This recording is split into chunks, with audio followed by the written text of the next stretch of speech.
Good evening, everyone. Welcome to Saram Sampatra Education. Myself Venkat. I am the faculty here. So, welcome to TSPSC Group 1 MCQ series. Present మనం Indian economy సబ్జెక్ట్ని deal చేయబోతున్నాం. So సెషన్లోకి వెళ్ళబోయే ముందు as యూజువల్గా small announcement. So TSPSC group 1 students కోసం మన ఇన్స్టిట్యూట్లో courses అయితే లాంచ్ చేయడం జరిగింది. సో ఫుల్ కోర్స్ దీంట్లో ప్రిలిమ్స్కి మెయిన్స్కి సంబంధించిన ఎంటైర్ సిలబస్ని కాంప్రహెన్సివ్గా మనం కవర్ చేసాం. అండ్ తెలంగాణ టాపిక్స్ మీద మనం స్పెషల్గా ఫోకస్ చేయడం జరిగింది. అండ్ దీంతోపాటు మీకు మెయిన్స్ ఆన్సర్ రైటింగ్ సెషన్స్ కూడా వస్తాయి. అండ్ దీంతో మీకు ప్రిలిమ్స్ టెస్ట్ సిరీస్ కూడా ఇంక్లూడెడ్ అనమాట. సో ఫుల్ కోర్స్ యొక్క ప్రైస్ వచ్చేసరికి 1 year వ్యాలిడిటీతో 13,000 రూపీస్ మాత్రమే, 2 years వ్యాలిడిటీతో 15,000 రూపీస్ మాత్రమే. అండ్ ఇంకొక ఇంపార్టెంట్ పాయింట్ ఏంటంటే, ఒకవేళ మీకు కానీ ప్రిలిమ్స్ వద్దు, కేవలం మెయిన్స్ కావాలని అనుకుంటే you are welcome. So there is a programme called mains way is the right way.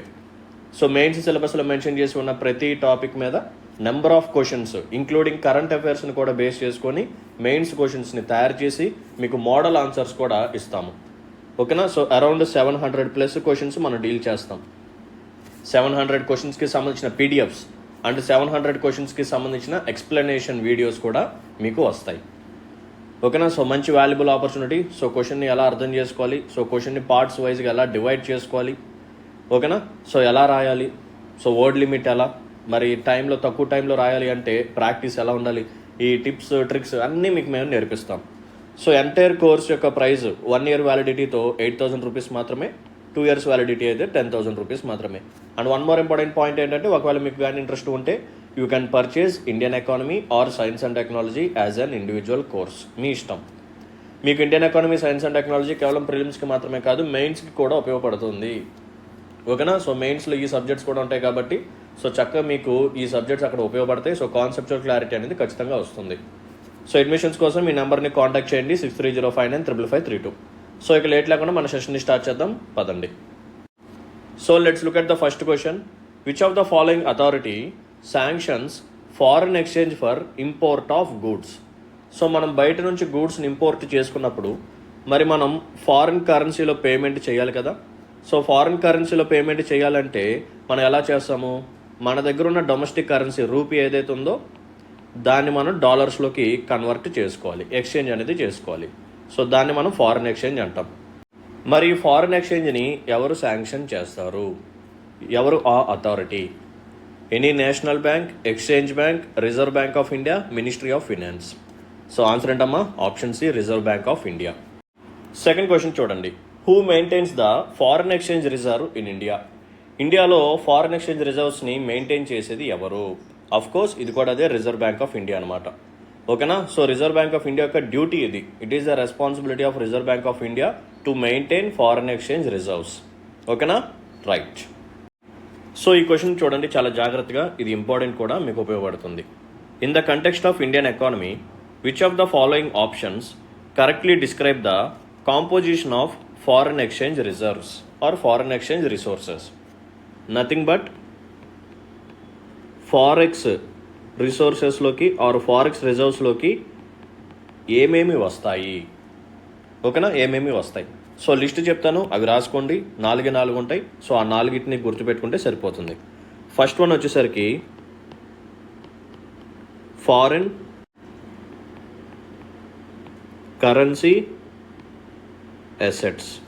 Foreign currency assets అంటే మన దేశానికి సంబంధించిన కరెన్సీ కాకుండా అదర్ కంట్రీస్కి సంబంధించిన కరెన్సీ అసెట్స్ ఎంత ఉన్నాయి అని చెప్పి క్యాలిక్యులేట్ చేస్తాం. సో ఇంకొక ఇంపార్టెంట్ పాయింట్ ఏంటంటే, మన ఫారెక్స్ రిసోర్సెస్లో, మన దగ్గర ఉన్న ఫారెక్స్ రిజర్వ్స్లో టాప్ అంటే మేజర్ కాంట్రిబ్యూషన్ వచ్చేసరికి ఫారిన్ కరెన్సీ అసెట్స్ నుంచే ఉంటుందన్నమాట. ఓకేనా? రైట్. నెక్స్ట్ వన్ వచ్చేసరికి SDR. SDR stands for special drawing rights. So ఇది ఐఎంఎఫ్కి సంబంధించింది అనమాట, special drawing rights. And next one వచ్చేసరికి gold reserves. Gold reserves. And last one వచ్చేసరికి రిజర్వ్ ట్రాంచ్ పొజిషన్ అంటారు. Reserve tranche position. సో ఇది కూడా ఐఎంఎఫ్కి సంబంధించిందే. అంటే ఏంటంటే సింపుల్ చెప్తాను చూడండి. సో ప్రతి కంట్రీ, ఓకేనా, ఐఎంఎఫ్ మెంబర్ కంట్రీస్ ఎవరైతే ఉన్నారో వాళ్ళు ఏం చేస్తారు అంటే సమ్ పోర్షన్ కోటా ఉంటుందన్నమాట. ఒక్కొక్క కంట్రీకి ఒక్కొక్క కోటా అనేది ఉంటుంది. ఒక్కొక్క కంట్రీకి ఒక్కొక్క కోటా అనేది ఉంటుంది. ఈ కోటా దేని మీద డిపెండ్ అయి ఉంటుందంటే it depends upon the size of the economy. ఆ కంట్రీ తాలూకా ఎకానమీ సైజ్ ఎంతైతే ఉందో దాన్ని బేస్ చేసుకుని ఐఎంఎఫ్ కోటా ఫిక్స్ చేస్తుంది. Just for example India, Bangladesh, Sri Lanka ఇలా తీసుకోండి. సో చూడగానే మీరేం చెప్పొచ్చు, ఈ మూడిట్లో బిగ్గెస్ట్ ఎకానమీ ఏంటిది అంటే ఇండియా అని చెప్తాం. ఆ తర్వాత second place just for example బంగ్లాదేశ్కి ఇచ్చుకోండి, ఆ తర్వాత శ్రీలంకకి ఇచ్చుకోండి. సో ఇప్పుడు ఐఎంఎఫ్ ఏమంటుంది అంటే, సో ఇండియా నీ యొక్క కోటా వచ్చేసరికి 100 రూపీస్, ఎందుకంటే నీ ఎకానమీ పెద్దదే కాబట్టి. సో నీ యొక్క కోటా వచ్చేసరికి 100 రూపీస్. సో నువ్వేం చేయాలి, 100 రూపీస్ తీసుకొచ్చి ఐఎంఎఫ్లో అలా స్టోర్ చేసి పెట్టాలి. Next one Bangladesh. So Bangladesh యొక్క కోటా వచ్చేసరికి 70 రూపీస్ అనింది అనుకోండి, ఎందుకంటే ఇండియాతో కంపేర్ చేస్తే బంగ్లాదేశ్ కొంచెం ఓకేనా. సో మీడియం ఎకానమీ కాబట్టి సో నువ్వు 70 రూపీస్ కోటా అనేది ఓకేనా. నువ్వేం చేయాలి, 70 రూపీస్ తీసుకొచ్చి ఐఎంఎఫ్లో పెట్టాలి. నెక్స్ట్ వన్ శ్రీలంక, నువ్వు ఇంకొంచెం చిన్న ఎకానమీ కాబట్టి నువ్వు 50 రూపీస్ ఇస్తే సరిపోతుంది. ఇలా ఒక్కొక్క కంట్రీకి ఒక్కొక్క కోటాని పెడుతుందన్నమాట ఐఎంఎఫ్. సో ఆ కోటా అమౌంట్ని మనం తీసుకెళ్ళి ఐఎంఎఫ్కి ఇచ్చేయాలి, ఓకేనా. రైట్. సో ఇక్కడ ఇండియాకి 100 రూపీస్ అని చెప్పింది కదా, ఓకేనా. సో ఇప్పుడు మనం తీసుకెళ్ళి 100 ఈ రూపీస్ అమౌంట్ ఏదైతే ఉందో ఇది కేవలం రూపీస్లోనే ఇవ్వాలంటే లేదనమాట. సో దీంట్లో సమ్ అమౌంట్ని మనం డాలర్స్లో, సమ్ అమౌంట్ వచ్చేసరికి యూరోస్లో, సమ్ అమౌంట్ వచ్చేసరికి పౌండ్స్లో ఇలా ఇవ్వాలి, ఓకే. ఇదంతా వేరే కాన్సెప్ట్, పక్కన పెట్టేసింది, డోంట్ వరీ. సో ఇక్కడ మనం చూడాల్సింది ఏంటంటే ఫారెక్స్ రిసోర్సెస్లోకి లేకపోతే ఫారెక్స్ రిజర్వ్స్లోకి ఏమేమి వస్తాయి, ఓకేనా. సో మన ఇండియా తాలూకా టోటల్ రిజర్వ్స్ వచ్చేసరికి $6,41,590 మిలియన్, $6,41,590 మిలియన్ అనమాట. ఇది టోటల్ ఫారెక్స్ రిజర్వ్స్. సో దీంట్లో మేజర్ పోర్షన్ వచ్చేసరికి ఫారిన్ కరెన్సీ అసెట్స్, ఇందా చెప్పాను కదా అదే. సో దీని యొక్క కౌంట్ వచ్చేసరికి $5,64,161 అనమాట మిలియన్. నెక్స్ట్ సెకండ్ ప్లేస్ వచ్చేసరికి గోల్డ్ రిజర్వ్స్. సో దీని యొక్క వెయిటేజ్ వచ్చేసరికి దీని కాంట్రిబ్యూషన్ ఎంత ఉందంటే $54,880 మిలియన్. నెక్స్ట్ థర్డ్ పొజిషన్ వచ్చేసరికి HDR special drawing rights, $18,051 million. And next fourth one వచ్చేసరికి రిజర్వ్ ట్రాంచ్ పొజిషన్, చెప్పాను కదా ఎక్కడ ఐఎంఎఫ్లో పెడతాము కోటా అని చెప్పి, ఇది 4th ప్లేస్ అనమాట. సో దీని యొక్క వెయిటేజ్ వచ్చేసరికి $4,499 మిలియన్ అనమాట. ఈ వాల్యూస్ అన్ని గుర్తుపెట్టుకోవాల్సిన అవసరం లేదు, జస్ట్ ఆర్డర్ ఒకసారి గుర్తుపెట్టుకోండి, ఓకేనా. So highest contribution foreign currency assets, తర్వాత గోల్డ్, తర్వాత హెచ్డిఆర్, తర్వాత రిజర్వ్ ట్రాంచ్ పొజిషన్. సో ఇంకొక పాయింట్ కూడా చెప్తాను, జాగ్రత్తగా వినండి. సో ఈ కోటా ఎలా ఉంటుంది, అసలు హెచ్డిఆర్ అంటే ఏంటి, ఓకేనా. సో వీటికి సంబంధించిన వీడియోస్ నేను ఆల్రెడీ చేసేసాను. మన ఛానల్ యొక్క ప్లేలిస్ట్ ఓపెన్ చేయండి, అక్కడ ఎకానమీ సింప్లిఫైడ్ అని చెప్పి ఒక ప్లేలిస్ట్ ఉంటుంది, నేను చెప్పాను అవన్నీ. సో ఓపెన్ చేస్తే దాంట్లో నేను ఇన్ఫ్లేషన్ గురించి కూడా చెప్పాను. సో ప్రీవియస్ వీడియోలో ఒక స్టూడెంట్ అడిగారు, సార్ వీలైతే ఇన్ఫ్లేషన్ కూడా చెప్పండి అని. సో ఇన్ఫ్లేషన్ మీద నేను పూర్తి వీడియో చేశాను. సో చూడండి, ఇన్ఫ్లేషన్ మీద ఫుల్ వీడియో చేశాను, మానిటరీ మీద మొత్తం చేశాను, అండ్ స్పెషల్ డ్రాయింగ్ రైట్స్ గురించి కూడా ఫుల్ వీడియో చేశాను. ఒకసారి ఆ ప్లేలిస్ట్ ఓపెన్ చేయండి, దాంట్లో ఉన్న ప్రతి వీడియో మీకు ఉపయోగపడుతుంది. ఆల్రెడీ చేసేసి ఉన్నాయి, ఓకేనా, మీరు అప్పుడు చూడలేదు అంతే. సో ఇప్పుడు మీకు అవన్నీ ఉపయోగపడతాయి, ఒకసారి ఓపెన్ చేయండి ఆ ప్లేలిస్ట్ అనేది. సో వెంకట్ సార్ అని చెప్పి ఉంటుంది, ఎకానమీ సింప్లిఫైడ్ అని చెప్పి ఓపెన్ చేయండి, మొత్తం మీకు యూజ్ఫుల్ కంటెంట్ అంతా అక్కడ ఉంది, ఓకేనా. సో ఫాస్ట్ ఫార్వర్డ్లో పెట్టుకొని వీలైతే 1.75 కానీ 2x స్పీడ్లో పెట్టుకొని కంప్లీట్ చేసేయండి, ఓకేనా. అప్పుడు మీకు ఇంకా క్లారిటీ వస్తుంది అసలు కోటా ఎలా ఫిక్స్ చేస్తారు. సో కోటా ఇప్పుడు 100 రూపీస్ మనం పే చేయాలి. సో 100 రూపీస్ని కేవలం రూపీస్లోనే పే చేయాలంటే లేదు, ఓకేనా. సో అక్కడ కూడా ఒక రేషియో అనేది ఉంటుంది. సమ్ అమౌంట్ మనం డాలర్స్లో కట్టాలి, సమ్ అమౌంట్ యూరోస్లో కట్టాలి, సమ్ అమౌంట్ పౌండ్స్లో కట్టాలి, ఇలా ఉంటుందన్నమాట. సో ఎందుకంటే మంచిది ఆ ప్లేలిస్ట్ ఓపెన్ చేసి ఒకసారి అందులో ఉన్న ఇంపార్టెంట్ టాపిక్స్ కూడా మీరు సెలెక్ట్ చేసుకొని కంప్లీట్ చేసేయండి, ఓకేనా. రైట్. సో ఒకసారి ఈ క్వశ్చన్కి సంబంధించిన ఆన్సర్ చూద్దాం పదండి. సో మనకేమేమి ఉండాలి, ఫారిన్ కరెన్సీ అసెట్స్ ఉండాలి. సో ఎస్, ఇక్కడ ఉంది foreign currency assets. HDR special drawing rights ఉండాలి, ఎస్ ఉంది. నెక్స్ట్ వన్ గోల్డ్ రిజర్వ్స్ కూడా ఉండాలి, ఎస్ ఇది కూడా ఉంది, ఓకేనా. సో పైన దాంట్లో వచ్చేసరికి ఎఫ్డిఐ ఇచ్చాడు. సో ఎఫ్డిఐ అనేది మనకి ఫారెక్స్ రిజర్వ్స్లోకి రాదు. Next one loans from world bank అన్నాడు, నో ఇది కూడా రాదు.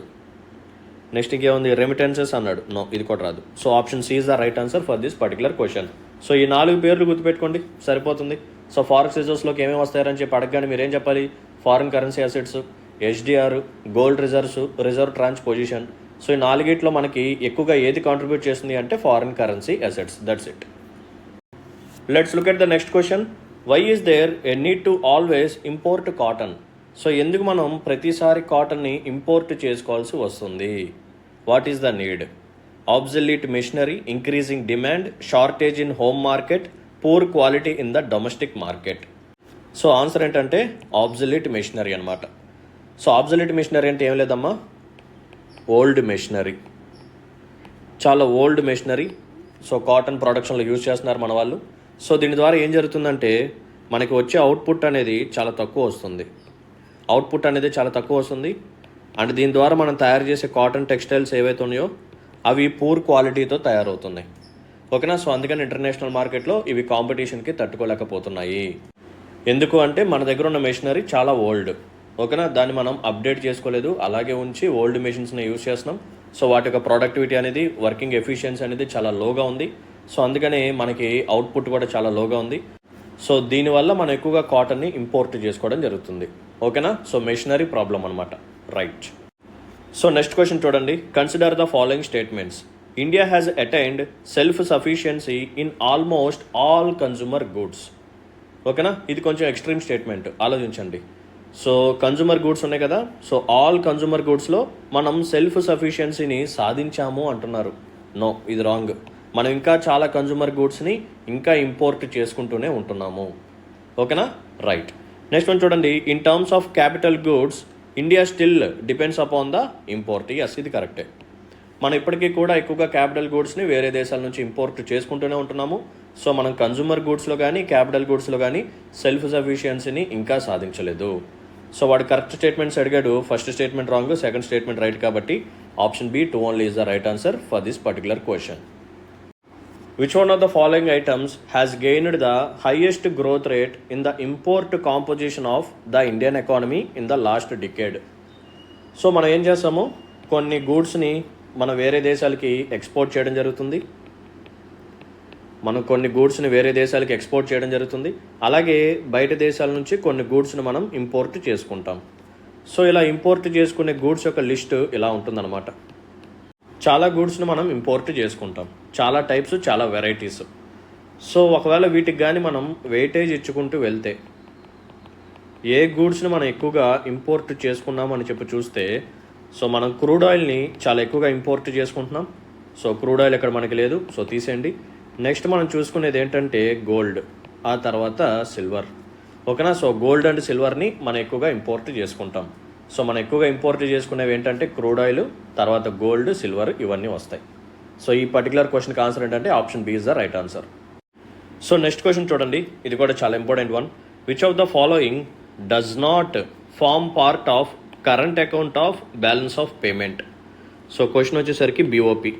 సో బీఓపీ గురించి నేను డీటెయిల్డ్గా ప్రీవియస్ వీడియోస్లో చాలాసార్లు చెప్పాను. సో నేను అంత ఎక్కువగా మళ్ళీ రిపీట్ చేయను. సో బ్యాలెన్స్ ఆఫ్ పేమెంట్లో మనకి 2 అకౌంట్స్ ఉంటాయి. బీఓపీలో 2 అకౌంట్స్ ఉంటాయి. ఏంటా 2 అకౌంట్స్? ఒకటి కరెంట్ అకౌంట్, రెండవది క్యాపిటల్ అకౌంట్. ఓకేనా. ఒకటి కరెంట్ అకౌంట్, రెండవది క్యాపిటల్ అకౌంట్. సో కరెంట్ అకౌంట్ని మళ్ళీ మనం ఒక 2 పార్ట్స్ లాగా డివైడ్ చేసుకోవచ్చు. ఫస్ట్ పార్ట్ వచ్చేసరికి విజిబుల్స్. ఏంటిదమ్మా? విజిబుల్స్. రెండవది ఇన్విజిబుల్స్.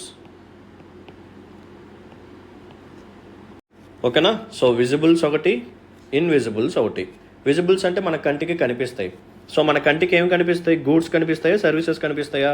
ఆఫ్ కోర్స్ గూడ్స్ కనిపిస్తాయి అన్నమాట. దీన్నే మెర్కండైజ్ ట్రేడ్ అని చెప్పి కూడా పిలుస్తారు. ఏమని? మెర్కండైజ్ ట్రేడ్. సో ఈ విజిబుల్స్లోకి ఏమేమి వస్తాయంటే, just for example like crude oil కానీ, లేకపోతే వేరే కంట్రీస్ నుంచి మనం కార్స్ని ఇంపోర్ట్ చేసుకుంటాం, లేకపోతే గోల్డ్ని ఇంపోర్ట్ చేసుకుంటాం, లేకపోతే పెట్రోలియం ప్రోడక్ట్స్. ఓకేనా. లేకపోతే కోల్, ఇవన్నీ విజిబుల్స్లోకి వస్తాయి అన్నమాట. ఓకేనా. రైట్. సో ఇక్కడ మనం ఏం చూస్తాము అంటే ఈ గూడ్స్ యొక్క ఇంపోర్ట్స్ అండ్ ఈ గూడ్స్ యొక్క ఎక్స్పోర్ట్స్. ఓకేనా. సో ఇంపోర్ట్స్ ఎక్కువ చేసుకుంటున్నామా, ఎక్స్పోర్ట్స్ ఎక్కువగా చేస్తున్నామా? సో ఎక్స్పోర్ట్స్ ఎక్కువగా ఉన్నాయి అనుకోండి. ఓకేనా. ఇంపోర్ట్స్ కంటే ఎక్స్పోర్ట్స్ ఎక్కువగా ఉంటే దాన్ని మనం పాజిటివ్గా రాసుకుంటాం. ఒకవేళ ఇంపోర్ట్స్ అనేవి ఎక్స్పోర్ట్స్ కంటే ఎక్కువగా ఉంటే అప్పుడు మనం మైనస్ రాసుకుంటాం. ఓకేనా, simple. Next one invisibles. So ఇన్విజిబుల్స్లోకి ఏమేమి వస్తాయి అంటే, సో చాలా జాగ్రత్తగా వినండి. ఫస్ట్ వన్ వచ్చేసరికి సర్వీసెస్. సో సర్వీసెస్ మన కంటికి కనిపిస్తాయా? లేదు కదా. సో మనం సాఫ్ట్వేర్ సర్వీసెస్ కానీ, కమ్యూనికేషన్ సర్వీసెస్ కానీ, ఎడ్యుకేషన్ కానీ ఇటువంటి ప్రొవైడ్ చేస్తూ ఉంటాం. సో సర్వీసెస్ అనేది ఇన్విజిబుల్స్లోకి వస్తుంది. సో సర్వీసెస్ మనం ఎక్కువగా ప్రొవైడ్ చేస్తే పాజిటివ్, లేదు మనం వేరే దేశాల నుంచి ఎక్కువగా సర్వీసెస్ తీసుకుంటే అది negative. Okay, first component. Second one వచ్చేసరికి ఇన్కమ్స్. ఏంటిదమ్మా? ఇన్కమ్స్. సో దీంట్లోకి ఏమేమి వస్తాయి అంటే ప్రాఫిట్స్. సో మన ఇండియన్స్ సంపాదించే ప్రాఫిట్స్, లేకపోతే మనం వేరే వాళ్ళకి లోన్ ఇచ్చామనుకోండి, వాళ్ళు ఏం చేస్తారు, మనకి వడ్డీని పే చేస్తూ ఉంటారు. సో అలా వచ్చే ఇంట్రెస్ట్, లేకపోతే డివిడెండ్ని షేర్ చేసుకున్నప్పుడు మన వాళ్ళు అక్కడ ఉంటే మన వాళ్ళకి కూడా సమ్ అమౌంట్ వస్తుంది. సో డివిడెండ్స్ కూడా ఇందులోకి వస్తాయి అన్నమాట. ఓకేనా. So first one services, second one income. So ఇన్కమ్లోకి ఇవన్నీ వస్తాయి, profit, interest, dividend. And third important part under invisibles ఏంటిది అంటే ట్రాన్స్ఫర్స్, ట్రాన్స్ఫర్ పేమెంట్స్ అని చెప్పి అంటారు. సో ట్రాన్స్ఫర్ పేమెంట్స్ అంటే ఏం లేదమ్మా, ఇప్పుడు నేను ఉన్నాను, నేను వేరే వాళ్ళకి ఎటువంటి పని చేయకుండా, నేను ఏమీ కాంట్రిబ్యూషన్ చేయకుండా, నేను ఎటువంటి ప్రొడక్టివ్ వర్క్ చేయకుండా నాకు ఎవరన్నా సరే ఫ్రీగా డబ్బులు ఇచ్చారనుకోండి, అది ట్రాన్స్ఫర్ పేమెంట్స్. ఒక ఎగ్జాంపుల్ తీసుకోండి, ఏంటిది, పెన్షన్ తీసుకోండి. సో ఓల్డ్ ఏజ్ పీపుల్కి ఇస్తాం. సో వాళ్ళు ఏమైనా వర్క్ చేస్తారు గవర్నమెంట్ కోసం? లేదు కదా. వాళ్ళు ఏమైనా ప్రొడక్టివ్ వర్క్ ఏమైనా చేస్తున్నారా? లేదు కదా. సో ఇలా ఎటువంటి వర్క్ చేయకపోయినా సరే మనం ఇచ్చే వాటిని ట్రాన్స్ఫర్ పేమెంట్స్ అంటాం. సో ట్రాన్స్ఫర్ పేమెంట్స్లోకి ఏమేమి వస్తాయి అంటే రెమిటెన్సెస్. ఓకేనా. సో రెమిటెన్సెస్ ఒకటి, నెక్స్ట్ డొనేషన్స్ అండ్ గిఫ్ట్స్. ఓకేనా. సో ఈ మూడు మనకి ట్రాన్స్ఫర్ పేమెంట్స్లోకి వస్తాయి అన్నమాట. ఏంటంటివి? రెమిటెన్సెస్ అంటే మన ఇండియన్స్ ఉంటారు, సో వేరే దేశాలకు వెళ్తారు, అక్కడ పని చేస్తారు. సో అక్కడ నుంచి పని చేసి సమ్ అమౌంట్ జనరేట్ చేసిన తర్వాత ఇండియాలో ఉన్న ఫ్యామిలీ మెంబర్స్కి పంపిస్తారనమాట. వాటిని మనం రెమిటెన్సెస్ అంటాం. సో రెమిటెన్సెస్ మనకి ఎప్పుడు పాజిటివ్గానే ఉంటాయి, ఎందుకంటే మనందరికీ తెలిసిన విషయమే. సో చాలామంది ఈవెన్ ఉమెన్ కూడా వెళ్తున్నారు వేరే దేశాలకి వర్క్ చేయడం కోసం. ముఖ్యంగా ఉమెన్ వచ్చేసరికి ఈ గల్ఫ్ కంట్రీస్కి వెళ్తారు. ఓకేనా. అండ్ బాయ్స్ వచ్చేసరికి, మెన్ వచ్చేసరికి ఈ క్యాంప్స్ కానీ వేరే వర్క్ కోసం వెళ్తూ ఉంటారనమాట. సో ఇలా మనకి రెమిటెన్సెస్ అనేవి వస్తూ ఉంటాయి. నెక్స్ట్ వన్ డొనేషన్స్, ఆ తర్వాత గిఫ్ట్స్. సో ఒకవేళ నా ఫ్రెండ్ కానీ, నా రిలేటివ్ కానీ అబ్రాడ్లో ఉండి అక్కడ బాగా సెటిల్ అయితే, సో వాళ్ళు నాకు ఏదో ఒకటి గిఫ్ట్స్ పంపిస్తూ ఉంటారు కదా. సో వాళ్ళ గిఫ్ట్ నేను ఏదైనా పని చేసి పంపిస్తారా? లేదు కదా. నేను ఎటువంటి పని చేయకపోయినా సరే, నేను ఎటువంటి ప్రొడక్టివ్ యాక్టివిటీ చేయకపోయినా సరే, నేను ఎటువంటి అవుట్పుట్ క్రియేట్ చేయకపోయినా సరే, వాళ్ళు నాకు మనీ పంపిస్తారు, లేకపోతే గిఫ్ట్ రూపంలో ఏదైనా ప్రోడక్ట్ని పంపిస్తారు. ఓకేనా, right. So there is a small question, మీకే ఒక చిన్న క్వశ్చన్ అనమాట. సో క్వశ్చన్ ఏంటంటే, ఈ ట్రాన్స్ఫర్ పేమెంట్స్ ఏవైతే ఉన్నాయో వీటిని మనం నేషనల్ ఇన్కమ్ క్యాలిక్యులేషన్లోకి తీసుకొస్తామా తీసుకురామా? ఓకేనా. సో ట్రాన్స్ఫర్ పేమెంట్స్ని మనం నేషనల్ ఇన్కమ్ని క్యాలిక్యులేట్ చేసేటప్పుడు యాడ్ చేస్తామా చేయమా? ఓకేనా. సో దీనికి ఆన్సర్ ఈ వీడియో యొక్క కామెంట్ సెక్షన్లో పెట్టండి. మీరు అందరూ ట్రై చేయండి. సో నేషనల్ ఇన్కమ్ క్యాలిక్యులేషన్లో ట్రాన్స్ఫర్ పేమెంట్స్ని ఇంక్లూడ్ చేస్తామా లేదా? That's it, simple, right. So remittances, donations, gifts ఇవన్నీ ట్రాన్స్ఫర్ పేమెంట్స్లోకి వస్తాయి. So services, incomes, transfer payments ఈ మూడు మనకి ఇన్విజిబుల్స్లోకి వస్తాయి. So we are done with current account. Next last one వచ్చేసరికి క్యాపిటల్ అకౌంట్. సో క్యాపిటల్ అకౌంట్లోకి ఏమేమి వస్తాయి? ఫస్ట్ ఇన్వెస్ట్మెంట్ వస్తుంది. సో ఇన్వెస్ట్మెంట్లో రెండు ఉంటాయి, FDI foreign direct investment and foreign institutional investor FII. Next one వచ్చేసరికి లోన్స్ అన్నమాట. నెక్స్ట్ కేటగిరీ ఏంటంటే లోన్స్. ఈ లోన్స్లో కూడా రెండు ఉంటాయి, ఒకటి external commercial borrowing, next one external assistance. So ఇక్కడ ఎక్స్టర్నల్ అసిస్టెన్స్ అంటే ఫ్రీగా డబ్బులు ఇవ్వటం కాదు, దీన్ని గ్రాంట్స్ లాగా అనుకోమాకండి. ఎక్స్టర్నల్ అసిస్టెన్స్ అంటే తక్కువ వడ్డీకి, చాలా అంటే చాలా నెగ్లిజిబుల్ ఇంట్రెస్ట్ రేట్కి ఇచ్చే లోన్ అనమాట, మనం తిరిగి పే చేయాల్సిందే. గ్రాంట్స్ అంటే ఏంటి? మనకి ఎవరైతే ఇస్తారో వాళ్ళకి మళ్ళీ మనం కట్టాల్సిన అవసరం లేదు. బట్ ఎక్స్టర్నల్ అసిస్టెన్స్ ఏదైతే ఉందో దీన్ని మళ్ళీ తిరిగి మనం పే చేయాల్సిందే. మరి ఎక్స్టర్నల్ కమర్షియల్ బారోయింగ్కి ఎక్స్టర్నల్ అసిస్టెన్స్కి తేడా ఏంటంటే, ఇక్కడ ఇంట్రెస్ట్ రేట్లు అనేవి నార్మల్గానే ఉంటాయి, అంటే కొంచెం ఎక్కువగానే ఉంటాయి. బట్ ఎక్స్టర్నల్ అసిస్టెన్స్లో వడ్డీ రేట్లు అనేవి చాలా తక్కువ ఉంటాయి అన్నమాట. ఓకేనా, right. So investment, foreign direct investment, foreign institutional investor and loans, దీంట్లో ఎక్స్టర్నల్ కమర్షియల్ బారోయింగ్ ఉంటుంది, ఎక్స్టర్నల్ అసిస్టెన్స్ ఉంటుంది. సో ఇదంతా మనకి క్యాపిటల్ అకౌంట్లోకి వస్తుంది. ఓకేనా? రైట్. ఇప్పుడు ఒకసారి ఆప్షన్ చూద్దాం పదండి. So which of the following does not form part of current account of balance of payment? So current అకౌంట్లోకి రానిది ఏంటో అడుగుతున్నాడు. Okay. So export and import of goods, అవునా? సో ఇక్కడ అదే కదా మనం మాట్లాడుకుంది. సో గూడ్స్ యొక్క ఎక్స్పోర్ట్స్ ఇంపోర్ట్స్ మనం చూస్తాము, ఇదంతా కరెంట్ అకౌంట్లోకే వస్తుంది. నెక్స్ట్ వన్ ఏంటి? Export and import of services. Yes, ఇక్కడ ఉంది కదా. సో ఇన్విజిబుల్స్లో ఉంది కదా సర్వీసెస్. సో ఇక్కడ మనం సర్వీసెస్ని చూడటం జరుగుతుంది. సో సర్వీసెస్లో కూడా ఎక్స్పోర్ట్స్ ఇంపోర్ట్స్ రెండు ఉంటాయి. ఒకవేళ మనం వేరే దేశాలకి ఎక్కువగా సర్వీసెస్ని ప్రొవైడ్ చేస్తే అది పాజిటివ్. లేదు, ఒకవేళ వేరే దేశాల నుంచి మనం ఎక్కువగా సర్వీసెస్ని పొందితే అది నెగిటివ్. ఎందుకంటే సింపుల్ అమ్మా. సో డబ్బులు బయటికి వెళ్తున్నాయా, లోపలికి వస్తున్నాయా, ఇదొక్కటి చూడండి చాలు. ఇప్పుడు మనం వేరే వాళ్ళకి సర్వీస్ని ప్రొవైడ్ చేస్తే డబ్బులు మనం కట్టాలా, వాళ్ళు కడతారా? వాళ్ళు మనకి కడతారు. సో డబ్బులు మనకు వస్తున్నాయి కాబట్టి పాజిటివ్. Point number 1. మనం వేరే వాళ్ళ యొక్క సర్వీస్ని తీసుకుంటే, ఓకేనా, అంటే వేరే కంట్రీస్కి సంబంధించిన సర్వీస్ని మనం తీసుకున్నాం అనుకోండి, మనం వాళ్ళకి పే చేయాలి. సో డబ్బులు మన దేశం నుంచి బయటికి వెళ్ళిపోతున్నాయి. సో అది నెగిటివ్. ఇలా లాజికల్గా ఆలోచించండి, ఆన్సర్స్ అనేవి వచ్చేస్తాయి. Next one, income receipts and payments. Yes, ఇది కూడా ఉంది కదా. సో ఎక్కడ? సో ఇన్విజిబుల్స్లో సెకండ్ పార్ట్ ఇదే, ఇన్కమ్స్ అనమాట. దీంట్లో ప్రాఫిట్, ఇంట్రెస్ట్, డివిడెండ్ ఇవి కూడా వస్తాయి. సో దీనికి సంబంధించిన రిసీట్స్, దీనికి సంబంధించిన పేమెంట్స్. ఓకేనా? రిసీట్స్ అంటే మనకి డబ్బులు రావటం, పేమెంట్ అంటే మనం వాళ్ళకి కట్టడం, అంతే. Next one capital. So capital receipts, capital payments. So ఎక్కడైనా సరే మనకి క్యాపిటల్ గురించి ఉందా కరెంట్ అకౌంట్లో? లేదు. ఓకేనా? సో కరెంట్ అకౌంట్లోకి ఏది రావట్లేదు? ఆప్షన్ డి రావట్లేదు. So capital receipts, capital payments ఏవైతే ఉన్నాయో they doesn't comes under current account. So ఈ పర్టికులర్ క్వశ్చన్కి ఆన్సర్ ఏంటంటే option D is the right answer. So ఈ క్వశ్చన్ చూడండి, మీరే చెప్పేది ఈజీగా. Balance of payment includes. So balance of పేమెంట్లోకి ఏమేమి వస్తాయి? సో విజిబుల్ ట్రేడ్ చెప్పాను కదా, కరెంట్ అకౌంట్లోకి వస్తుంది visible trade. Next invisible trade, ఇది కూడా కరెంట్ అకౌంట్లోకి వస్తుంది. ఓకేనా? కరెంట్ అకౌంట్, ఇది కూడా కరెంట్ అకౌంట్. డెబ్ట్స్, ఎస్, ఇది ఎందులోకి వస్తుంది? Capital account. And all of the above, yes. So 3 వస్తున్నాయి కాబట్టి సో ఈ 3 మనకి బ్యాలెన్స్ ఆఫ్ పేమెంట్లోకి వస్తాయి అన్నమాట. ఓకేనమ్మా? రైట్. సో దీంతో ఈరోజు మనం ఎంసీక్యూస్ని సక్సెస్ఫుల్గా కంప్లీట్ చేసుకున్నాం. ఇప్పుడు అగ్రికల్చర్కి సంబంధించిన ఇంపార్టెంట్ టాపిక్స్ చూద్దాం. సో లాస్ట్ క్లాస్లో 20th లైవ్ స్టాక్ సెన్సస్ చేశాను. సో చాలా అంటే చాలా ఇంపార్టెంట్. సో అందరు చూసారని అనుకుంటున్నాను. సో ఈ వీడియోలో మనం అగ్రికల్చర్కి సంబంధించిందే ఇంకొక టాపిక్ చూద్దాం. సో టాపిక్ ఏంటంటే అగ్రికల్చర్ సెన్సస్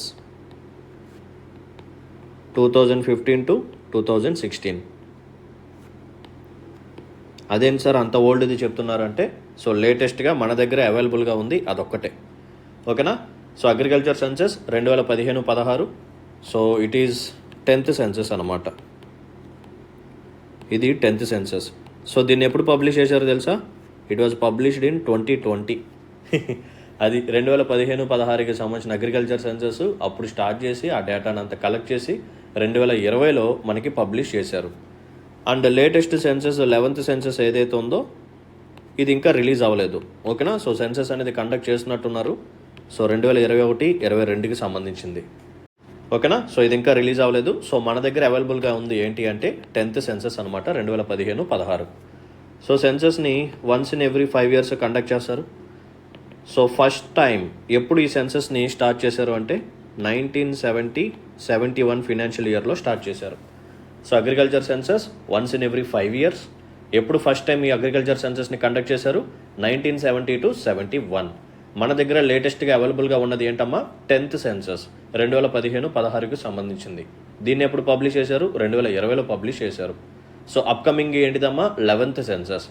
సో దేనికి సంబంధించింది? 2021-22కి సంబంధించింది. ఓకేనమ్మా? Right.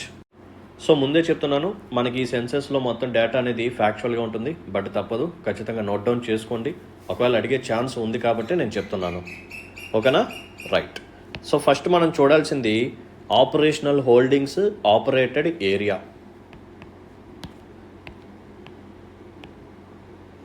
Operational holdings. So operational holdings అంటే nothing but number of farmers అని అర్థం. ఎంతమంది రైతులు ఉన్నారు. నెక్స్ట్ వన్ వచ్చేసరికి ఆపరేటెడ్ ఏరియా. ఆపరేటెడ్ ఏరియా అంటే ఎంత భూమిని మనం వ్యవసాయానికి యూజ్ చేస్తూ ఉన్నాం. Okay, right. సో దీన్ని కంపారిజన్ లాగా మనం చూడాలి. 2010-11 ప్రీవియస్ సెన్సస్, అది 2015-16 మన దగ్గర లేటెస్ట్గా అవైలబుల్గా ఉన్నది ఇది అనమాట. సో 2010-11లో మన దగ్గర నెంబర్ ఆఫ్ ఫార్మర్స్ వచ్చేసరికి 138.35 మిలియన్. సో ప్రజెంట్ ఎంత అంటే 146.45 మిలియన్. సో మనం ఎంత అని రాసుకోవచ్చు, 14.6 crores అని చెప్పి రాసుకోవచ్చు. సో మరి గ్రోత్ పెరిగిందా లేదా? ఓకేనా, ఒకప్పుడు 138 మిలియన్ ఉండేవాళ్ళు, ఇప్పుడు 146 మిలియన్కి పెరిగారు. సో గ్రోత్ వచ్చేసరికి 5.86% గ్రోత్ అనమాట. నెంబర్ ఆఫ్ ఫార్మర్స్ పెరిగారు. 13.9 కోట్ల నుంచి 14.6 కోట్లకి నెంబర్ ఆఫ్ ఫార్మర్స్ పెరిగారనమాట. 5.86% is the growth rate. Next one మనం చూడాల్సింది ఆపరేటెడ్ ఏరియా. సో ఎంత భూమిలో మనం వ్యవసాయం చేస్తున్నాము. సో 2010-11లో వచ్చేసరికి 159.59 మిలియన్ హెక్టార్స్. ఓకేనా, 159.59 మిలియన్ హెక్టార్స్.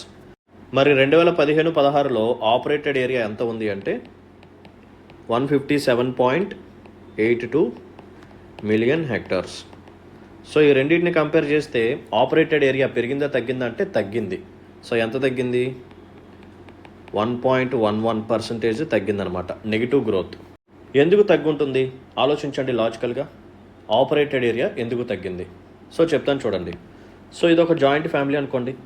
సో ఇదంతా జాయింట్ ఫ్యామిలీకి సంబంధించిన ల్యాండ్ అనుకోండి, వ్యవసాయానికి యూజ్ చేసే భూమి. తర్వాత కొడుకులు ఉన్నారు. సో కొడుకులు ఒక ముగ్గురు అనుకోండి. సో ఇలా డివైడ్ చేశారు.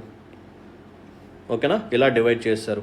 సో ఇక్కడ ఏం జరుగుతుంది, ఈ మధ్యలో సరిహద్దులకి వాళ్ళు ఏదో ఒకటి పోల్స్ పిల్లర్స్ పాతారు కదా. సో ఇలా ఇక్కడ ఒక కొంచెం భూమి అనేది తగ్గింది. ఓకే, తర్వాత వీళ్ళకి మళ్ళీ పిల్లలు పుట్టారు. సో ఇలా మళ్ళీ డివిజన్స్ జరిగాయి. సో ఇక్కడ కూడా మళ్ళీ పోల్స్, సరిహద్దులు, బార్డర్స్. ఓకేనా. సో ఇక్కడ ఏం జరుగుతుంది అంటే, సో మనకి జాయింట్ ఫ్యామిలీస్ కాస్త న్యూక్లియర్ ఫ్యామిలీస్ లాగా ఎక్కువగా మారుతున్నారు కాబట్టి ఆటోమేటిక్గా ఈ ప్రాపర్టీ కూడా అందరికీ డిస్ట్రిబ్యూట్ అయిపోతుంది. సో ఈ డిస్ట్రిబ్యూషన్ ప్రాసెస్లో మనకి ల్యాండ్ అనేది తగ్గుతుంది, ఆపరేటెడ్ ఏరియా అనేది తగ్గుతుంది అనమాట. ఓకేనా, నెంబర్ ఆఫ్ ఫార్మర్స్ పెరిగారు బట్ ఆపరేటెడ్ ఏరియా మాత్రం తగ్గింది. మోస్ట్ ఇంపార్టెంట్ పాయింట్, జాగ్రత్తగా గమనించాలి. రైట్, ఇప్పుడు మనం ఇంకొక ఇంపార్టెంట్ టేబుల్ చూద్దాం పదండి. సో ఫస్ట్ వన్ వచ్చేసరికి ల్యాండ్ హోల్డింగ్. ఇవన్నీ మీకు ఖచ్చితంగా ఉపయోగపడతాయి, మెయిన్స్కి కూడా ఉపయోగపడతాయి. So don't neglect. Next one number of holdings. Land holding, number of holdings and holdings యొక్క పర్సంటేజ్ చూడాలి అండ్ హోల్డింగ్ కెపాసిటీ కూడా చూడాలి. Holding capacity in percentage wise and average holding size. Average holding size in hectares. ఓకేనా, right. So మనం ఇండియాలో ఉన్న ఫార్మర్స్ని కొన్ని categories కింద డివైడ్ చేస్తాం. పద్దాక అంటూ ఉంటాం కదా, స్మాల్ అండ్ మార్జినల్ ఫార్మర్స్ ఎక్కువగా ఉంటారు, స్మాల్ అండ్ మార్జినల్ ఫార్మర్స్ ఎక్కువగా ఉంటారని చెప్పి. సో ఆ కేటగరైజేషన్ ఇప్పుడు మనం మాట్లాడుకుందాం. సో ఫస్ట్ కేటగిరీ వచ్చేసరికి మార్జినల్. సో ఒక రైతుని మార్జినల్ ఫార్మర్ అని చెప్పి ఎప్పుడు అంటాము అంటే, తన దగ్గర ఉన్న భూమి ల్యాండ్ ఏదైతే ఉందో అది ఒకవేళ లెస్ దెన్ 1 హెక్టార్ కానీ లేకపోతే లెస్ దెన్ 2.5 ఎకర్స్ కానీ ఉంటే అతన్ని మనం మార్జినల్ ఫార్మర్ అంటాం. నెక్స్ట్ వన్ వచ్చేసరికి స్మాల్ ఫార్మర్. సో ఒక రైతుని స్మాల్ ఫార్మర్ అని చెప్పి ఎప్పుడు అంటామంటే, ఒకవేళ తన దగ్గర ఉన్న ల్యాండ్ అనేది 1 to 2 హెక్టార్స్ లోపు ఉంటే. ఓకేనా, it was in between 1 to 2 hectares అంటే nothing but 2.5 acres to 5 acres. ఓకేనా, 2.5 నుంచి 5 ఎకర్స్ లోపు ఉంటే అతను మనం స్మాల్ ఫార్మర్ అంటాం. నెక్స్ట్ వన్ వచ్చేసరికి సెమీ మీడియం. ఏంటిదమ్మా, సెమీ మీడియం.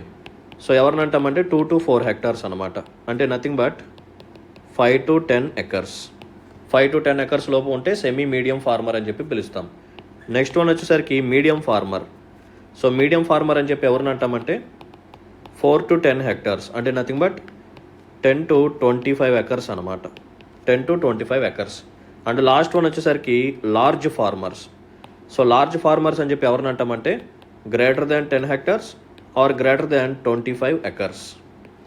ఓకేనా?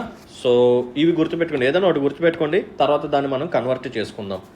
సో మీకు ఈ వాల్యూ తెలుసు కదా, 1 hectare equal to in and around 2.5 acre. యాక్చువల్గా అయితే 2.4, బట్ ఇక్కడ ఏంటంటే రౌండ్ ఫిగర్ చేసి రాశారు కాబట్టి 2.5 అని చెప్పి గుర్తుపెట్టుకోండి చాలు. ఓకేనా? So 1 hectare equal to 2.5 acres అనమాట. సో ఇది గుర్తుపెట్టుకోవడానికి ట్రై చేయండి.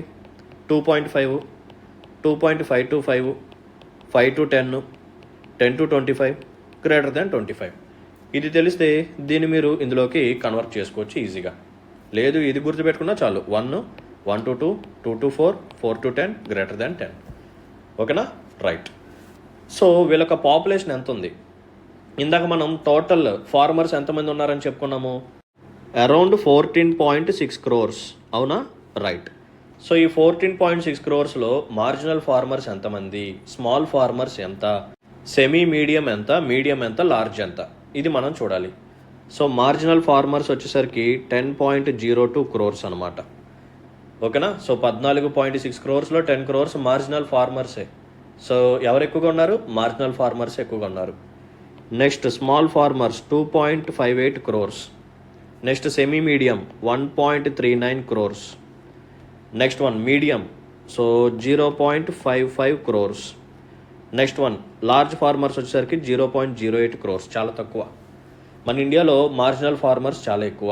ఇక్కడ మీరు గమనిస్తే చూడండి, స్మాల్ అండ్ మార్జినల్ ఫార్మర్సే మనకి ఇన్ అండ్ అరౌండ్ 12.6 crores వరకు ఉన్నారనమాట. చాలా ఎక్కువ మంది ఉన్నారు స్మాల్ అండ్ మార్జినల్ ఫార్మర్స్. ఓకేనా? రైట్. సో ఇప్పుడు మనం పర్సంటేజ్ వైజ్గా చూస్తే మార్జినల్ ఫార్మర్స్ వచ్చేసరికి టోటల్ ఫార్మర్స్లో 68.45% ఉన్నారు, 17.62% ఉన్నారు, 9.55% ఉన్నారు వీళ్ళు, అండ్ 3.80%, 0.57%.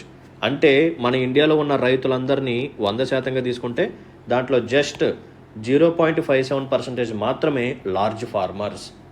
మార్జినల్ ఫార్మర్స్ చూడండి 68.5, వీళ్ళు 17.5 అరౌండ్గా. ఓకేనా? రౌండ్ ఫిగర్ చేసి చెప్తున్నాను. ఓకేనా? రైట్. ఇప్పుడు ఈ రైతుల యొక్క ల్యాండ్ హోల్డింగ్ కెపాసిటీ ఎలా ఉంది, ఎవరెవరి దగ్గర ఎంతెంత భూములు ఉన్నాయి, ఎంత పర్సంటేజ్ ఉంది. ఓకేనా? సో ఇందాక ఆపరేటెడ్ ఏరియా ఎంత అని చెప్పుకున్నాము, 157 సంథింగ్ మిలియన్ ఉంది కదా. So million hectares.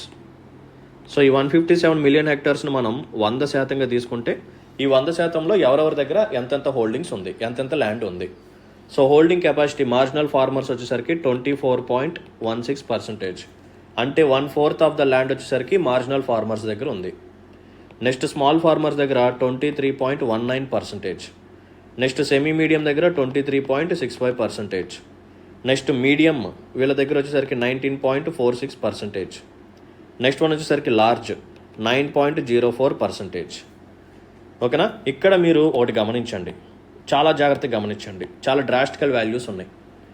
సో ఎక్కువ మంది రైతులు ఎవరున్నారు? మార్జినల్. ఎంతమంది? 68.45%. మరి వీళ్ళ దగ్గర భూమి ఎంత ఉంది? జస్ట్ 24% ఉంది. ఇక్కడ లార్జ్ ఫార్మర్స్ని చూడండి, వీళ్ళు తిప్పి కొడితే 1% కూడా లేరు. టోటల్ ఫార్మర్స్లో లార్జ్ ఫార్మర్స్ అసలు 1% కూడా లేరు, 0.57% మాత్రమే. మరి వీళ్ళ దగ్గర భూమి ఎంత ఉందమ్మా? 9% ల్యాండ్ ఉందన్నమాట. చూసారా? 1% కూడా లేని వాళ్ళ దగ్గర 9% ల్యాండ్ ఉంది. ఓకే? రైట్. సో ఇప్పుడు మనం యావరేజ్ హోల్డింగ్ సైజ్ చూద్దాం హెక్టార్స్లో. ఇక్కడ మీకు చాలా క్లియర్ డిఫరెన్స్ అనేది కనిపిస్తుంది. సో మార్జినల్ ఫార్మర్స్ యొక్క యావరేజ్ హోల్డింగ్ సైజ్ వచ్చేసరికి 0.38 hectares. చాలా అంటే చాలా తక్కువ. 1 hectare కూడా లేదు మార్జినల్ ఫార్మర్స్ దగ్గర, 1 hectare కూడా లేదు, 0.38 hectares. నెక్స్ట్ వన్ చూడండి, స్మాల్ ఫార్మర్స్ యొక్క యావరేజ్ హోల్డింగ్ సైజ్ వచ్చేసరికి 1.41 hectares. Next one semi medium యొక్క యావరేజ్ హోల్డింగ్ సైజ్ వచ్చేసరికి 2.70 hectares. నెక్స్ట్ మీడియం ఫార్మర్స్ యొక్క యావరేజ్ హోల్డింగ్ సైజ్ వచ్చేసరికి 5.72 hectares. నెక్స్ట్ లార్జ్ ఫార్మర్స్ యొక్క యావరేజ్ హోల్డింగ్ సైజ్ వచ్చేసరికి 17.10 hectares. చూసారా? ఒక్కొక్క ఫార్మర్ దగ్గర అరౌండ్ 17 hectares ఉందన్నమాట యావరేజ్గా తీస్తే. చూడండి, 1% కూడా లేరు, బట్ వాళ్ళ దగ్గర 9% ల్యాండ్ ఉంది. అండ్ ఒక్కొక్కరిని మనం క్యాలిక్యులేట్ చేస్తే అరౌండ్ 17 hectares భూమి ఉందన్నమాట. ఓకేనా, అందుకని అంటూ ఉంటాం మార్జినల్ ఫార్మర్స్ ఎక్కువగా ఉన్నా సరే వాళ్ళ దగ్గర భూమి అనేది చాలా తక్కువగా ఉంది, జస్ట్ 0.38 హెక్టార్స్ అంతే, చాలా అంటే చాలా తక్కువ. లార్జ్ ఫార్మర్స్ 1% కూడా లేరు, వాళ్ళ దగ్గర వచ్చేసరికి ఒక్కొక్కరి దగ్గర 17 హెక్టార్స్ ల్యాండ్ ఉందన్నమాట. అది కథ. ఓకేనా, రైట్. చలో ఇంకొక ఇంపార్టెంట్ టేబుల్ చూద్దాం. ఈసారి ఫార్మర్స్ని సోషల్ గ్రూప్స్ లాగా డివైడ్ చేద్దాం. ఇది కూడా ఉపయోగపడుతుంది మీకు, సొసైటీలో కూడా ఉపయోగపడుతుంది. ఓకేనా, so social groups. So percentage of land holders and percentage of land holdings. Percentage of land holdings. ఓకేనా, right. So first scheduled caste, scheduled tribes, others, institutional, total. ఓకేనా, చలో. సో షెడ్యూల్డ్ క్యాస్ట్లో మనకి ల్యాండ్ హోల్డర్స్ వచ్చేసరికి total land హోల్డర్స్లో 11.91% ఉన్నారు. Scheduled ట్రైబ్స్లో మనకి land holders వచ్చేసరికి 8.72% ఉన్నారు. అండ్ అదర్స్ వచ్చేసరికి 79.19% ఉన్నారు. అండ్ ఇన్స్టిట్యూషనల్ ల్యాండ్ హోల్డర్స్ వచ్చేసరికి 0.18%. సో టోటల్గా మనకి అరౌండ్ 100% వస్తుంది. ఇప్పుడు వీళ్ళ యొక్క ల్యాండ్ హోల్డింగ్ పర్సంటేజ్ ఎంత ఉందో చూద్దాం. సో షెడ్యూల్డ్ క్యాస్ట్ ఎంతమంది ఉన్నారు? అరౌండ్ 12% ఉన్నారు. మరి వీళ్ళ యొక్క ల్యాండ్ హోల్డింగ్ వచ్చేసరికి టోటల్గా ఉన్న ల్యాండ్ హోల్డింగ్స్ని 100% తీసుకుంటే దాంట్లో షెడ్యూల్డ్ క్యాస్ట్ హోల్డ్ చేస్తున్న ల్యాండ్ వచ్చేసరికి అంటే అగ్రికల్చర్కి సంబంధించింది 8.54%. షెడ్యూల్డ్ ట్రైబ్స్ వచ్చేసరికి 11.27%. అదర్స్ వచ్చేసరికి 79.21%. ఇన్స్టిట్యూషనల్ హోల్డర్స్ వచ్చేసరికి వీళ్ళ యొక్క ల్యాండ్ హోల్డింగ్ 0.98%. సో టోటల్గా 100%. ఇక్కడ మీరు ఒకటి గమనించాలి. So scheduled caste, scheduled tribes ఇద్దరిని గమనించండి, జాగ్రత్తగా గమనించండి. ల్యాండ్ హోల్డర్స్లో ఎవరు ఎక్కువ ఉన్నారు? షెడ్యూల్డ్ క్యాస్ట్లు ఎక్కువగా ఉన్నారు, షెడ్యూల్డ్ ట్రైబ్స్ తక్కువ ఉన్నారు, వీళ్ళిద్దరిని కంపేర్ చేస్తే. మరి ఎవరి దగ్గర ఎక్కువ భూమి ఉంది? షెడ్యూల్డ్ ట్రైబ్స్ దగ్గర ఎక్కువగా ఉంది, షెడ్యూల్డ్ క్యాస్ట్ దగ్గర తక్కువగా ఉంది. ఎందుకు అంటే గమనించండి, ఇప్పుడు ట్రైబ్స్ ఎక్కడ ఉంటారు? హిల్లీ ఏరియాస్లో ఉంటారు. ఓకేనా, సో హిల్లీ ఏరియాస్లో ట్రైబ్స్ ఉంటారు. వాళ్ళకి పాపులేషన్ అనేది చాలా లిమిటెడ్గా ఉంటుంది, బట్ వాళ్ళ దగ్గర ల్యాండ్ అనేది చాలా ఎక్కువగా ఉంటుంది. ఓకేనా, సో ఫారెస్ట్ ఏరియాలో వీళ్ళ దగ్గర ఉన్న అగ్రికల్చర్ ల్యాండ్ అనేది చాలా ఎక్కువగా ఉండటం ద్వారా వీళ్ళ యొక్క పర్సంటేజ్ అనేది, పాపులేషన్ పర్సంటేజ్ అనేది తక్కువగా ఉన్నా సరే వీళ్ళ దగ్గర ల్యాండ్ హోల్డింగ్ అనేది షెడ్యూల్డ్ క్యాస్ట్ కంటే ఎక్కువగా ఉంది. Most important. So land holders పరంగా తీసుకుంటే ఎవరు ఎక్కువగా ఉన్నారు? షెడ్యూల్డ్ క్యాస్ట్ ఎక్కువగా ఉన్నారు షెడ్యూల్డ్ ట్రైబ్స్ కంటే. Next one, percentage of land holding తీసుకుంటే ఎవరు ఎక్కువ ఉన్నారు? Scheduled tribes are greater than scheduled caste. Okay, right. ఇప్పుడు మనం ఇరిగేషన్ చూద్దాం. సో ఇరిగేషన్కి సంబంధించిన కొన్ని ఇంపార్టెంట్ పాయింట్స్. సో ఇరిగేషన్ అంటే తెలుసు కదా, సో ప్రతి పంటకి మనం వాటర్ సోర్సెస్ని ప్రొవైడ్ చేయాలి. అది క్యానల్స్ ద్వారా అవ్వచ్చు, వెల్స్ ద్వారా అవ్వచ్చు, ట్యాంక్స్ ద్వారా అవ్వచ్చు. ఓకేనా, సో ఏదన్నా సరే ఖచ్చితంగా మనకు టార్గెట్ ఏంటంటే ప్రతి ఫామ్కి ఇరిగేషన్ ఫెసిలిటీ అనేది ఉండాలి అని చెప్పి ప్రధానమంత్రి కృషి సించాయి యోజనని తీసుకొచ్చాం. సో దాంట్లో భాగంగానే మనం అన్నీ మాట్లాడుకున్నాం. ఏమని? యాక్సిలరేటెడ్ ఇరిగేషన్ బెనిఫిట్ ప్రోగ్రామ్ అని చెప్పి, హరికేత్ కోపా అని, దీంట్లో మళ్ళీ 4 సబ్ స్కీమ్స్, మళ్ళీ పర్ డ్రాప్ మోర్ క్రాప్, తర్వాత వాటర్ షెడ్ డెవలప్మెంట్. ఇదంతా ప్రీవియస్ సెషన్స్లో నేను చెప్పాను డీటెయిల్డ్గా. ఓకేనా, రైట్. సో ఇరిగేషన్లోకి వెళ్ళబోయే ముందు ఒక చిన్న క్లాసిఫికేషన్ మనం చూద్దాం. సో మనం ఏమనుకున్నాము? యాక్సిలరేటెడ్ ఇరిగేషన్ బెనిఫిట్ ప్రోగ్రాము అంటే, సో ఇండియాలో ఉన్న ఈ ఇరిగేషన్ ప్రాజెక్ట్స్ ఏవైతే ఉన్నాయో వాటన్నిటిని వీలైనంత తొందరగా మనం కంప్లీట్ చేసి సక్సెస్ఫుల్గా ఈ ఇరిగేషన్ కవరేజ్ని పెంచాలి అని చెప్పి టార్గెట్గా పెట్టుకున్నాం. సో ఈ ప్రాజెక్ట్స్ని మనం 3 కేటగిరీస్ కింద డివైడ్ చేయవచ్చు. సో ఆ కేటగిరీస్ ఏంటంటే, first one major projects. So major projects అని చెప్పి వేటిని అంటామంటే గ్రేటర్ దాన్ 10,000 హెక్టార్స్. ఓకేనా, సో ఒక ప్రాజెక్ట్ యొక్క కవరేజ్ అనేది గ్రేటర్ దాన్ 10,000 హెక్టార్స్ ఉంటే అది major project. Next one medium irrigation project. So medium project అని చెప్పి దేన్ని అంటామంటే, ఒకవేళ ప్రాజెక్ట్ యొక్క కవరేజ్ వచ్చేసరికి 2,000 నుంచి 10,000 హెక్టార్స్ వరకు ఉంటే దాన్ని మనం మీడియం ప్రాజెక్ట్ అని చెప్పి పిలుస్తాం. ఓకే, అండ్ లాస్ట్ వన్ వచ్చేసరికి minor project. So minor project అని చెప్పి దేన్ని అంటామంటే ఒకవేళ ఆ ప్రాజెక్ట్ యొక్క కవరేజ్ అనేది లెస్ దెన్ 2000 హెక్టార్స్ ఉంటే we call it as minor project. ఓకేనా. So major, medium, minor. Major వచ్చేసరికి గ్రేటర్ దెన్ 10,000 హెక్టార్స్, మీడియం వచ్చేసరికి 2000 to 10,000, మైనర్ వచ్చేసరికి less than 2000 hectares. Okay, right. So మనకి ఇరిగేషన్ అనేది ముఖ్యంగా 3 ఛానల్స్ ద్వారా మనం ప్రొవైడ్ చేస్తాం. ఒకటి క్యానల్స్ ద్వారా, రెండవది వెల్స్, మూడవది ట్యాంక్స్. ఇవి 3 ఎక్కువగా కనిపిస్తాయి అన్నమాట. Canals, wells, tanks. సో ఇప్పుడు మనం వీటి యొక్క కాంట్రిబ్యూషన్ చూద్దాం. ఫస్ట్ వన్ వచ్చేసరికి వెల్స్. సో నార్మల్ వెల్స్ ఉంటాయి, ట్యూబ్ వెల్స్ కూడా ఉంటాయి. సో ట్యూబ్ వెల్స్ యొక్క కాంట్రిబ్యూషన్ ఎక్కువగా ఉంటుందన్నమాట. ఓకే. నెక్స్ట్ వన్ వచ్చేసరికి వెల్స్ తర్వాత క్యానల్స్, తర్వాత tanks, next other resources. Okay, done. So ఇప్పుడు మనం కాంట్రిబ్యూషన్ చూద్దాం. So wells and tube wells వీటి యొక్క కాంట్రిబ్యూషన్ వచ్చేసరికి 42.46 మిలియన్ హెక్టార్స్. ఓకేనా. సో మన ఇండియాలో వెల్స్ని, ట్యూబ్ వెల్స్ని యూజ్ చేసుకొని 42.46 మిలియన్ హెక్టార్స్కి మనం ఇరిగేషన్ ఫెసిలిటీని ప్రొవైడ్ చేస్తున్నాము. సో పర్సంటేజ్ పరంగా చూస్తే 62.34% ఇది కవరేజ్ అనమాట. ఇరిగేషన్ కవరేజ్ని మనం 100% తీసుకుంటే దాంట్లో 62% వెల్స్, ట్యూబ్ వెల్స్ నుంచి మనకు వస్తుంది. Next one canals. So canals వచ్చేసరికి 16.38 మిలియన్ హెక్టార్స్ని కవర్ చేస్తుంది. సో పర్సంటేజ్ పరంగా చూస్తే 23.90%. Okay, right. Next one tanks. ఇది చాలా తక్కువ, 1.84 మిలియన్ హెక్టార్స్. సో పర్సంటేజ్ పరంగా చూస్తే జస్ట్ 2.70%. అదర్ సోర్సెస్ వల్ల అంటే పాండ్స్, లేక్స్ చిన్న చిన్నవి ఉంటాయి కదా, సో వాటి వల్ల మనకి వచ్చేది 7.54 మిలియన్ హెక్టార్స్ అయితే పర్సంటేజ్ పరంగా 11.07%. ఓకేనా. సో టోటల్ ఇరిగేటెడ్ ఏరియా మనకి ఎంత వస్తుంది? 68.10 మిలియన్ హెక్టార్స్ వస్తుంది. ఇదంతా కలిపితే మనకి 100%గా వస్తుంది అనమాట.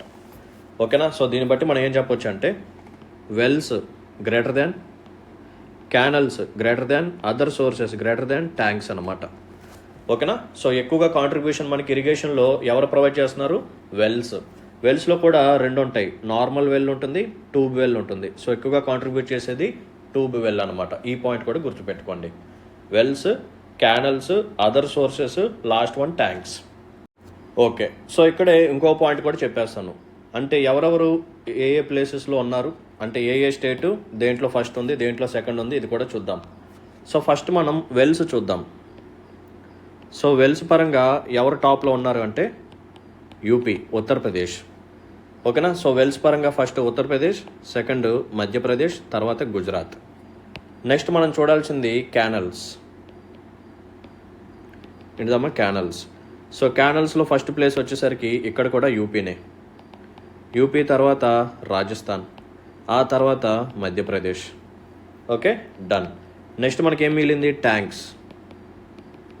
సో ట్యాంక్స్లో ఫస్ట్ ప్లేస్ వచ్చేసరికి తమిళనాడు, సెకండ్ ప్లేస్ వచ్చేసరికి ఆంధ్రప్రదేశ్. ఓకేనా, డన్. సో వెల్స్లో ఎవరు ఫస్ట్ ప్లేస్? యూపీ. క్యానల్స్లో ఎవరు ఫస్ట్ ప్లేస్? యూపీ. ట్యాంక్స్లో ఎవరు first place? Tamil Nadu. That's it. ఇప్పుడు మనం యావరేజ్ ల్యాండ్ హోల్డింగ్ సైజ్ చూద్దాం. Average size of land holding ఇండియాలో. సో ఇందాక మనం మాట్లాడుకున్నాం కదా, ఏమని? Marginal farmers, small farmers, semi medium, medium, large అని చెప్పి మాట్లాడుకున్నాం కదా. సో ఇలా ఫార్మర్స్ అందరూ ఎంతమంది ఉన్నారు అండ్ టోటల్ ఆపరేటెడ్ ఏరియా ఎంత ఉంది? సో ఈ రెండింటిని మనం కానీ డివైడ్ చేస్తే మనకేమొస్తుంది అంటే యావరేజ్ ల్యాండ్ హోల్డింగ్ సైజ్ వస్తుంది అనమాట. సో ఇది కూడా వాల్యూ ఉపయోగపడుతుంది. సో జాగ్రత్తగా నోట్ డౌన్ చేసుకోండి. సో ఫార్ములా వచ్చేసరికి total operated area divided by total number of farmers or total number of land holdings. So total operated area ఎంత ఉంది? ఇందాకే చెప్పుకున్నాం 157 మిలియన్ హెక్టార్స్ ఉంది. 157 million hectares. Total number of farmers ఎంతమంది ఉన్నారు? 146 million, లేకపోతే 14.6 crores అని చెప్పి మాట్లాడుకున్నాం. సో ఈ రెండింటిని డివైడ్ చేస్తే we will get around 1.08 hectares. So average land holding size ఇండియాలో ఎంత అంటే 1.08 హెక్టార్స్ అనమాట. Okay, right. సో పనిలో పని మనం crop intensity and irrigation intensity కూడా చూసేద్దాం. సో ఫస్ట్ మనం క్రాప్ ఇంటెన్సిటీ చూద్దాం. సో క్రాప్ ఇంటెన్సిటీ తెలియాలి అంటే మనకి 2 వాల్యూస్ తెలియాలి. అవేంటంటే ఫస్ట్ వన్ వచ్చేసరికి net sown area. Net sown area అంటే మన ఇండియాలో ఉన్న అగ్రికల్చర్ ల్యాండ్ ఏదైతే ఉందో దాంట్లో మనం కేవలం ఒకసారి పంట, ఓకేనా, అట్లీస్ట్ ఒకసారైనా సరే పంట ఎంత భూమిలో వేసామని చెప్పి క్యాలిక్యులేట్ చేస్తాం. సో అలా క్యాలిక్యులేట్ చేస్తే వచ్చేది 140 మిలియన్ హెక్టార్స్. ఓకేనా. సో చెప్తాను చూడండి, ఇదంతా అగ్రికల్చర్కి ఉపయోగపడే భూమి అనుకోండి. ఓకేనా, ఇదంతా అగ్రికల్చర్కి పనికొచ్చే భూమి. సో ఈ భూమిలో ఇంత పార్ట్ వరకు మాత్రమే ఒక సీజన్లో పంట వేశారు. ఓకేనా, ఇంత పార్ట్ వరకు మాత్రమే మనకి ఒక సీజన్లో పంట వేశారు, ఖరీఫ్ సీజన్లో. మనకి ఎక్కువగా మ్యాక్సిమం కల్టివేషన్ ఎక్కడ జరిగిద్ది అంటే సోయింగ్ అనేది ఖరీఫ్ సీజన్లోనే జరిగింది. ఎందుకంటే అక్కడ వాటర్ ఫెసిలిటీ అనేది ఆ టైంలో ఎక్కువగా ఉంటుంది కాబట్టి, అంటే మాన్సూన్ సీజన్ కాబట్టి. సో మనకి రెయిన్ ఫెడ్ వల్ల ఉపయోగపడుతుందని చెప్పి ఎక్కువ పంట, ఎక్కువ సోయింగ్ అనేది ఖరీఫ్ సీజన్లో జరుగుతుంది. సో ఖరీఫ్ సీజన్లో మనకి ఎంత ఏరియాలో క్రాపింగ్ జరిగింది అంటే 140 మిలియన్ హెక్టార్స్. ఓకేనా, రైట్. సో ఖరీఫ్ సీజన్ అయిపోయింది. నెక్స్ట్ ఏ సీజన్ వస్తుంది? రాబీ సీజన్. సో ఇది మళ్ళీ టోటల్ ల్యాండ్ అనుకోండి. సో పంట వచ్చింది, చేతికి వచ్చింది, కట్ చేసేసారు. So next time, second time, ఓకేనా, సెకండ్ టైం ఇదే ల్యాండ్లో ఎంతవరకు వేశారు అంటే సో 140 మిలియన్ హెక్టార్స్ని వేయలేదు. ఓకేనా, ఎందుకంటే రాబీ సీజన్కి వచ్చేసరికి మాన్సూన్ ఉండదు. ఓకేనా, రెయిన్ఫాల్ అనేది ఉండదు. సో వాటర్ కావాలి. వాటర్ కావాలంటే ఇరిగేషన్ కావాలి. సో మన ఇండియాలో ఉన్న ప్రతి ఫీల్డ్కి ఇరిగేషన్ ఉందా? లేదు కదా, అవునా. సో ప్రతి ఫీల్డ్కి వెల్స్ ఉన్నాయా? లేవు. క్యానల్స్ ఉన్నాయా? లేవు. ట్యాంక్స్ ఉన్నాయా? లేవు. అదర్ సోర్సెస్ కూడా సరిగ్గా లేవు. సో అందుకని ఇరిగేషన్ లేకపోయేసరికి సెకండ్ టైం మళ్ళీ 140 మిలియన్ హెక్టార్స్లో వ్యవసాయం చేయరు. ఓకేనా, చేయరు. సో సెకండ్ టైం వచ్చేసరికి ఎంత చేస్తున్నారంటే జస్ట్ 51 మిలియన్ హెక్టార్స్లో మాత్రమే సెకండ్ టైం పంట వేస్తున్నారనమాట. జస్ట్ 51 మిలియన్ హెక్టార్స్లో మాత్రమే సెకండ్ సీజన్లో క్రాపింగ్ చేశారు. సో ఇప్పుడు మనం ఏం చేస్తాము అంటే we will calculate gross sown area. So gross sown area అని చెప్పి దేన్ని అంటాము అంటే సో ఫస్ట్ టైం వేసిన ఖరీఫ్ పంట 140 million hectares plus second time మళ్ళీ మనం ఎడిషనల్గా ఎంత వేసాము? 51 మిలియన్ హెక్టార్స్. సో ఈ రెండింటిని క్యాలిక్యులేట్ చేస్తే వచ్చేదే 191 మిలియన్ హెక్టార్స్. ఓకేనా. సో నెట్ సోన్ ఏరియాలో మనం కేవలం ఒకసారి క్రాపింగ్నే తీసుకున్నాము. గ్రాస్ సోన్ ఏరియాలో మనం 2 టైమ్స్ క్రాపింగ్ తీసుకున్నాం అనమాట. మోర్ దాన్ వన్స్ క్రాపింగ్ తీసుకుంటే గ్రాస్ సోన్ ఏరియా. కేవలం ఒకసారి క్రాపింగ్ మాత్రమే తీసుకుంటే అది నెట్ సోన్ ఏరియా. ఒక ఇయర్లో 2 సీజన్స్ ఉంటే మనందరికీ తెలిసిన విషయమే. ఓకేనా. సో ఖరీఫ్, రాబీ అని చెప్పి అనుకుంటాం. సో కేవలం ఖరీఫ్కి సంబంధించింది తీసుకునేదే నెట్ సోన్ ఏరియా. ఓకేనా. సో నెట్ సోన్ ఏరియాలో మనం కేవలం ఖరీఫ్ సీజన్కి సంబంధించిన సోయింగ్ ఏరియాని తీసుకుంటాము. ఎంత? 140 మిలియన్ హెక్టార్స్ అది. నెక్స్ట్ గ్రాస్ సోన్ ఏరియా అని చెప్పి దేన్ని తీసుకుంటాము అంటే సో ఖరీఫ్కి సంబంధించిన సోయింగ్ ఏరియా ప్లస్ రాబీకి సంబంధించిన సోయింగ్ ఏరియా, ఈ రెండింటిని యాడ్ చేస్తే మనకు వచ్చిందే 191 మిలియన్ హెక్టార్స్. అంటే ఒకసారి పంట అయిపోయిన తర్వాత రెండోసారి అడిషనల్గా ఎంత వేస్తున్నారు? 51 మిలియన్ హెక్టార్స్ మాత్రమే వేస్తున్నారు. ఓకేనా. సో మనం ఏం చేయాలి? దీన్ని పెంచాలి. ఎప్పుడు పెరిగిద్ది? ఇరిగేషన్ ఫెసిలిటీ పెరిగితే ఇవి కూడా పెరుగుతాయి అన్నమాట. సో మనకి ఎంత మిగిలిపోయిందమ్మా? కేవలం మనం 51 మిలియన్ హెక్టార్స్లో మాత్రమే పంట వేసాము అంటే సో 140లో నుంచి 51 తీసేస్తే 89 మిలియన్ హెక్టార్స్లో వ్యవసాయం జరగట్లేదు రెండోసారి. ఓకేనా. రాబీ సీజన్కి వచ్చేసరికి 89 మిలియన్ హెక్టార్స్లో ఎటువంటి సోయింగ్ అనేది జరగట్లేదు. కేవలం 51 మిలియన్ హెక్టార్స్లో మాత్రమే రెండోసారి కూడా పంట వేస్తున్నారు. ఓకేనా. సెకండ్ సీజన్లో కూడా పంట వేసేది కేవలం 51 మిలియన్ హెక్టార్స్ మాత్రమే. మనం ఏం చేయాలి? దీన్ని పెంచుకుంటూ వెళ్ళాలి. ఓకేనా. దీన్ని పెంచుకుంటూ వెళ్తేనే మనకి క్రాప్ ఇంటెన్సిటీ అనేది పెరుగుతుంది. Okay, right. సో ఇప్పుడు మనం ఏం చేయాలి అంటే క్రాప్ ఇంటెన్సిటీ ఫార్ములా వేద్దాం. సో ఒకసారి వెయిట్ చేయండి, ఇదంతా అరేంజ్ చేస్తాను. So let's go for crop intensity. So net sown area అంటే ఏంటో చూసాము, గ్రాస్ సోన్ ఏరియా కూడా చూసాము. So let's get with crop intensity. So crop intensity formula వచ్చేసరికి gross sown area divided by net sown area. So gross sown area ఎంత వచ్చిందమ్మా? 191 million hectares. Net sown area వచ్చేసరికి 140 million hectares. ఈ రెండింటిని మనం cancel చేస్తే వీ విల్ గెట్ అరౌండ్ 1.37. ఓకేనా. So crop intensity వచ్చేసరికి 1.37. Okay, right. సో నెక్స్ట్ మనం ఇరిగేషన్ ఇంటెన్సిటీ చూద్దాం. సో ఇరిగేషన్ ఇంటెన్సిటీ చూడాలి అంటే ఇక్కడ కూడా 2 వాల్యూస్ ఉండాలి. ఫస్ట్ వన్ వచ్చేసరికి నెట్ ఇరిగేటెడ్ ఏరియా. ఏంటిదమ్మా? Net irrigated area. సో దీని యొక్క వాల్యూ వచ్చేసరికి అరౌండ్ 68 మిలియన్ హెక్టార్స్ అనమాట. ఓకేనా. సో నెట్ ఇరిగేటెడ్ ఏరియా వచ్చేసరికి 68 మిలియన్ హెక్టార్స్. నెక్స్ట్ వాల్యూ వచ్చేసరికి gross irrigated area. Gross irrigated area.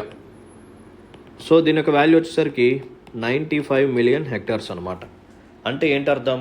So మనం ఫస్ట్ టైం అంటే ఒక ఖరీఫ్ సీజన్లో మనం ఎంత అగ్రికల్చర్ ల్యాండ్కి ఇరిగేషన్ ఫెసిలిటీ ప్రొవైడ్ చేస్తున్నామంటే 68 మిలియన్ హెక్టార్స్. ఓకేనా, రైట్. సో ఖరీఫ్ అయిపోయిన తర్వాత నెక్స్ట్ సీజన్ వచ్చింది రాబీ. సో రాబీలో మనం ఎడిషనల్గా ఎంత ప్రొవైడ్ చేస్తున్నామంటే జస్ట్ 27 మిలియన్ హెక్టార్స్కి మాత్రమే మనం రాబీ సీజన్లో ఇరిగేషన్ ఫెసిలిటీ ప్రొవైడ్ చేస్తున్నాము.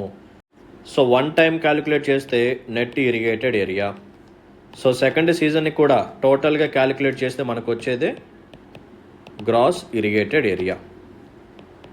Gross irrigated area. Net irrigated ఏరియాలో ఒక సీజన్ని మాత్రమే మనం తీసుకుంటాం. గ్రాస్ ఇరిగేటెడ్ ఏరియాలో ఎన్నిసార్లు క్రాపింగ్ జరిగి అంటే ఎన్నిసార్లు మనం ఇరిగేషన్ ఫెసిలిటీ ప్రొవైడ్ చేస్తామో వాటన్నిటిని యాడ్ చేసుకుంటూ వెళ్తే గ్రాస్ ఇరిగేటెడ్ ఏరియా వస్తుంది. ఓకేనా, రైట్. సో ఇప్పుడు ఫార్ములా చూద్దాం పదండి. So let's go for irrigation intensity.